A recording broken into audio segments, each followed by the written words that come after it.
facts and figures there, and I think the one that we're proudest of, and I'm sure you are, all started here in London Tonight. That's right. Absolutely, yeah. Our first big break.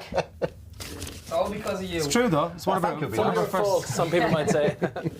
You're back because you're touring again at the O2 in May, and this time, Cian, you're taking the wife.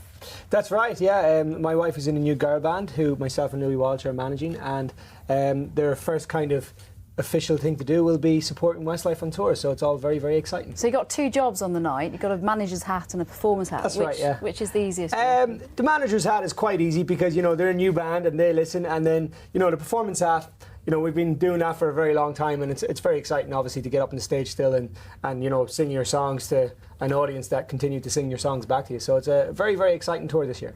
You say you've done it all before, but I've been doing a little bit of reading up, and I understand that you think this is quite different. And the new album, Where We Are, has been put together after you've had a break, that you're more mature, that you moved on. What can your real die-hard fans expect to be different this time? Well, actually, our tours are quite different to how people would normally see us, say, on a promotional performance on TV or whatever. The best way to describe it is that it's a fully rounded tour. It's got a lot of up-tempo, it's got the slow movements, of course, that people would expect. It's the other bits that people don't expect, the explosions, the kind of flying gadgets, the kind of more high-octane element of it all. The dancing. The dancing. If you would actually believe that we actually do move. I hope you've been rehearsing. We do more than the stand-up and everything. Stand up every now and again, you know. So when the key change comes, you get to...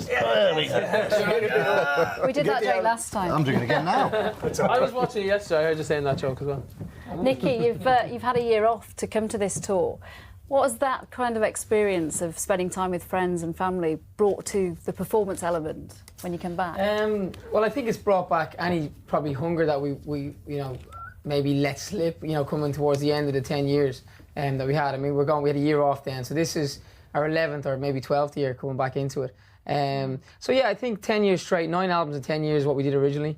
And I think, you know, at the end of that, we needed a break. Some of us had families, some of us just needed to get away, travel the world.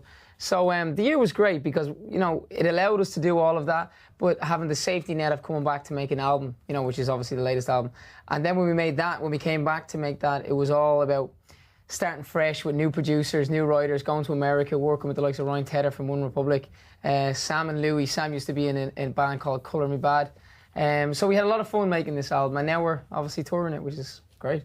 It is all about fun for you guys now, because as you said before, you don't need to carry on. You could sit on your laurels and retire peacefully to the wilds of Ireland and never do anything again, couldn't you? Well, I mean, maybe financially it's a fair point, but we do need to carry on for our sanity and our happiness, you know. We really enjoy it, and I think that we would be very unhappy people if we just went home and lived in a kind of big house and done nothing every day. You know, we definitely benefit in many ways, but the way we benefit more than anything is that we enjoy it so much, you know. Shane, a lot of people will have seen you the other night performing with Boyzone at the Stephen Gately tribute. How was that? Because it must have been an amazing night and a performance for the fans to see the two groups together. But how was it for you guys? It was great. It was a kind of a happy moment, but a sad moment. You know, it was something that I suppose we've always wanted to do. I think both of us have talked about it on numerous occasions. Like, when are we going to end up singing together?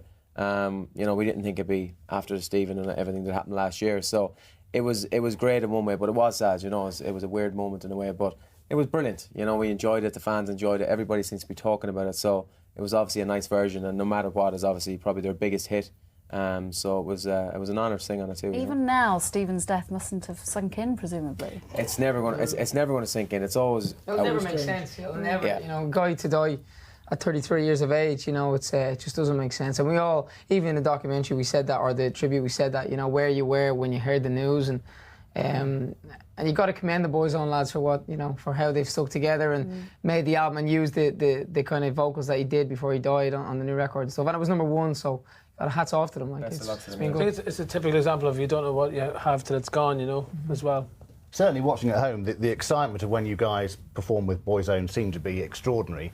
Is there any chance that you might do it again? There might be further ventures together? I think it was a special moment for a very, very unusual occasion. I think, you know, it's best to kind of leave it in that vein rather than kind of, you know, moving it on and doing something more and more. You know, I think... you never know, though. You never know. Something might come up again. You never know. It's very enjoyable.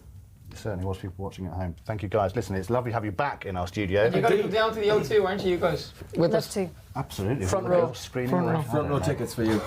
Lovely to see you. Thank you very much, guys. Thanks, Thanks guys. a lot, guys. Thank you. Cheers.